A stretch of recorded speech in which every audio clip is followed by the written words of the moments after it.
Bonjour.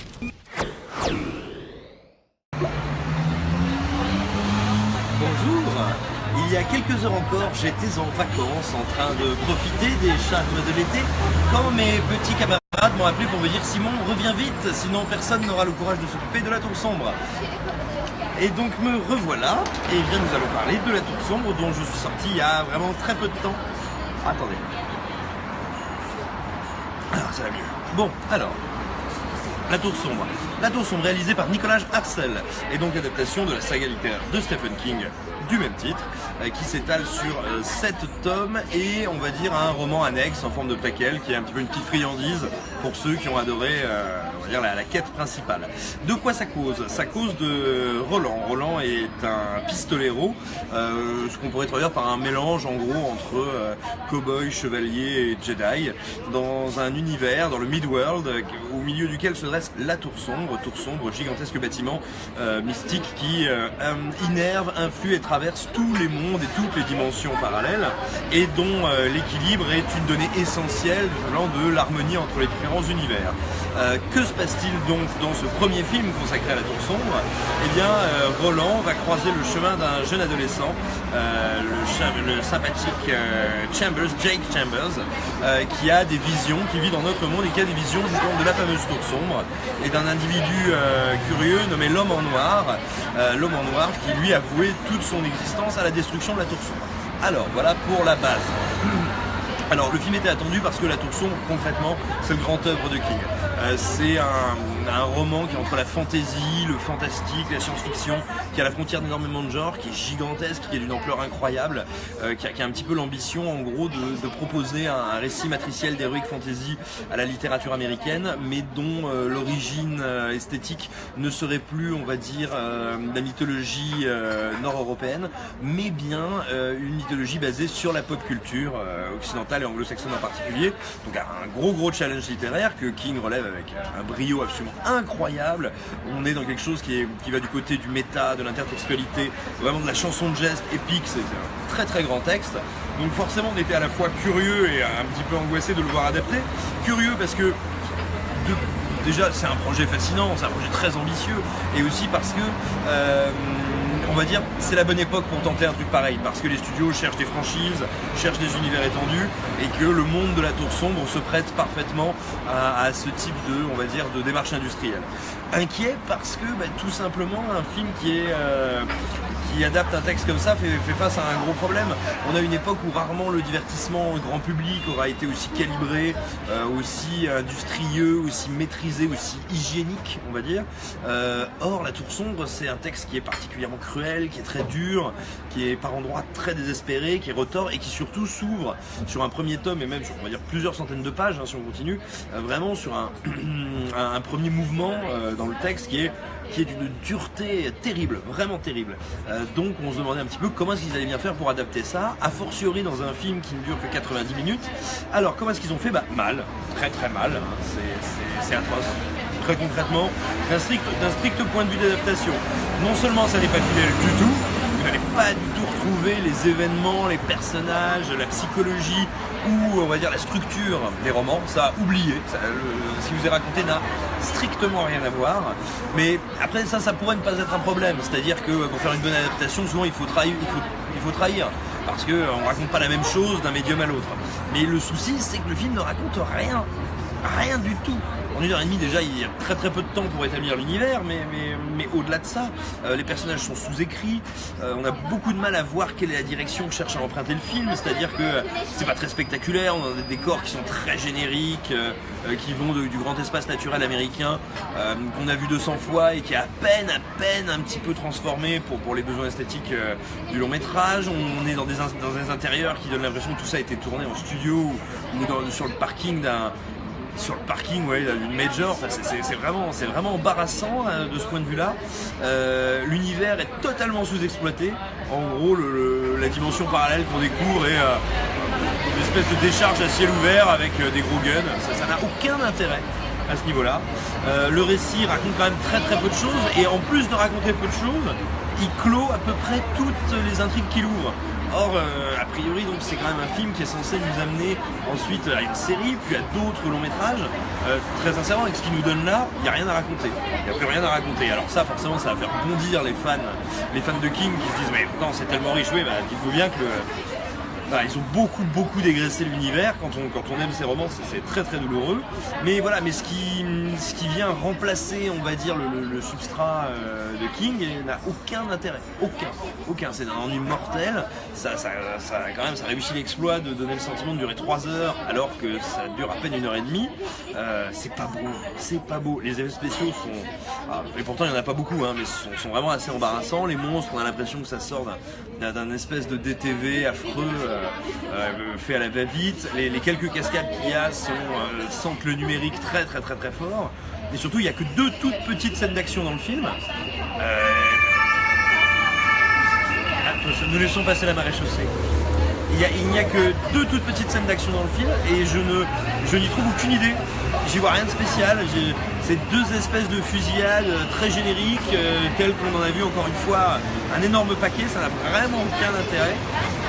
Et puis après, alors on pouvait espérer un petit peu que le casting donne de la force, donne de la saveur à l'ensemble, parce que bon, Idris Elba, Matthew McConaughey, c'est quand même solide le truc quoi. Bah oui, mais là encore une fois même problème. Idris Elba il a pas de personnage, en gros il joue un type qui vise super bien et qui est de très mauvaise humeur. Bon bah oui, la moitié des Texans sont pareils.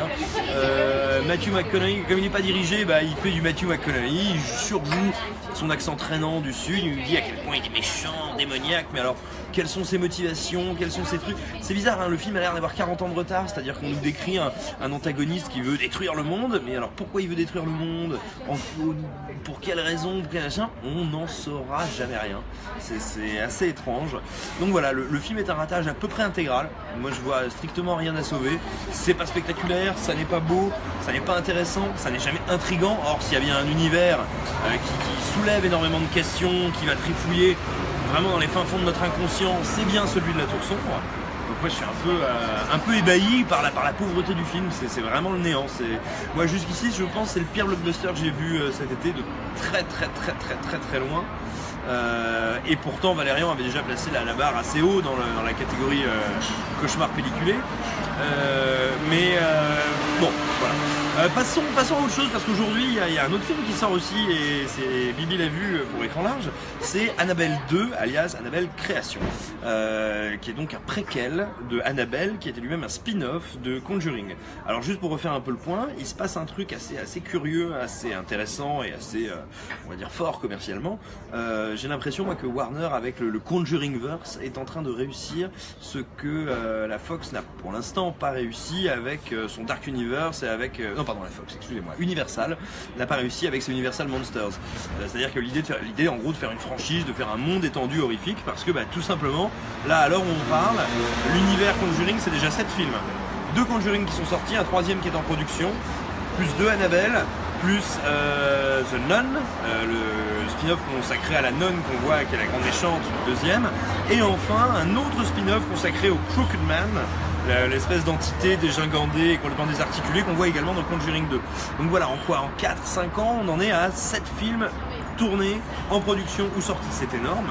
Alors Annabelle 2, le film arrive dans une position un peu spéciale parce que si ma mémoire est bonne, il me semble qu'Annabelle a amassé plus de 300 millions de dollars au box-office international, peut-être encore plus, je voudrais pas dire de bêtises, mais enfin en tout cas a été pour un film qui a à peine coûté 6 millions de dollars un énorme succès international. Le problème c'est que aussi bien par le public que par la presse, le film a été très mal reçu et globalement considéré comme un truc absolument infâme. Et à raison parce que le film qui est un film de notre ami Leonetti, ancien chef opérateur du réalisateur, est vraiment raté quoi, de A à Z, c'était complètement nul. Donc forcément on voyait celui-là arriver avec un peu de méfiance. Le film est réalisé par David F. Sandberg. Sandberg, c'est un type qui s'est fait remarquer il y a pas très longtemps en publiant sur YouTube un court-métrage qui s'appelle Lights Out, qui est très bref et assez flippant. Si vous n'avez pas vu, on vous le recommande. On vous en a déjà parlé plein de fois sur écran large. Et après ça, il a réalisé son premier film qui s'intitule Dans le Noir, qui est en fait une prolongation du concept de Lights Out. Et alors Dans le Noir, c'est un film dans lequel on se retrouvait face à un réalisateur qui s'avérait être un très bon technicien, avoir d'excellentes idées pour générer la peur, pour générer l'angoisse, mais un peu écrasé dans un système de série B tellement marketé, tellement contrôlé par le studio que en gros il pouvait pas dévier des rails de la production et on sentait que c'était un peu dommage. Alors Annabelle 2, soyons clairs, c'est bien, je peux continuer longtemps, bien meilleur que le premier. Vraiment, c'est incomparable. Ça n'est pas une horrible purge comme le premier. Et même, je vais vous dire, pour être tout à fait honnête, la dernière demi-heure du film est particulièrement réussie. Elle est complètement folle, elle est extrêmement rythmée. Mais alors avant ça, il faut quand même préciser que comme on est à la fois dans le Conjuring Universe et dans un film qui n'est pas là pour être un film d'auteur, qui n'est pas là pour nous proposer des choses, mais on va dire pour nous délivrer un produit, la première heure est vraiment dure à supporter. Parce qu'on sent que Sandberg, soit parce qu'il se sent obligé de le faire, soit parce qu'on lui impose, essaye vraiment de singer le style de James Wan. Or le style de James Wan, en gros, c'est un style qui est ultra référentiel, qui emprunte énormément au classique du genre. Comme James Wan est un type assez brillant techniquement, il arrive à s'approprier toutes ces figures de style très bien, et on voit pas trop que c'est surtout un très bon copiste. Là par contre, ça se voit, c'est très mécanique, les personnages sont d'une connerie, mais vraiment une connerie prophylactique si vous voulez. Le genre de personne qui un soir rentre dans une chambre, je vais pas vous faire de spoiler, mais rentre dans une chambre, vit un truc qu'on peut qualifier de pas très rigolo, et qui le lendemain de soir se dit « Je vais vérifier s'il y a encore le machin bizarre qui m'a fait flipper hier dans la chambre ». Enfin voilà, chez des enfants de 6 ans c'est assez rare comme réflexe. Donc voilà, une galerie de personnages qui sont entre la lobotomie pariétale et tout simplement l'attaque frontale contre Darwin. Et ça c'est un peu dur à supporter parce que vraiment ils sont tous très cons. Mention spéciale à la bonne sœur qui encadre les héroïnes du film, qui est un personnage totalement absurde, qui est une nana qui a des allures de mannequin, qui est pendant un moment qui vraiment ne croit absolument pas ce qui se passe sous ses yeux, et puis qui bascule d'un coup et dit ah mon dieu oui vite le démon, et qui illustre d'ailleurs un des problèmes du film, mais un des problèmes de tout ce type de production, c'est on pourrait appeler ça le catoporn. C'est-à-dire que comme on n'a pas vraiment d'idée pour développer une mythologie, on accole là-dessus toute l'imagerie qui a été générée par l'exorciste et qui a infusé dans la culture populaire.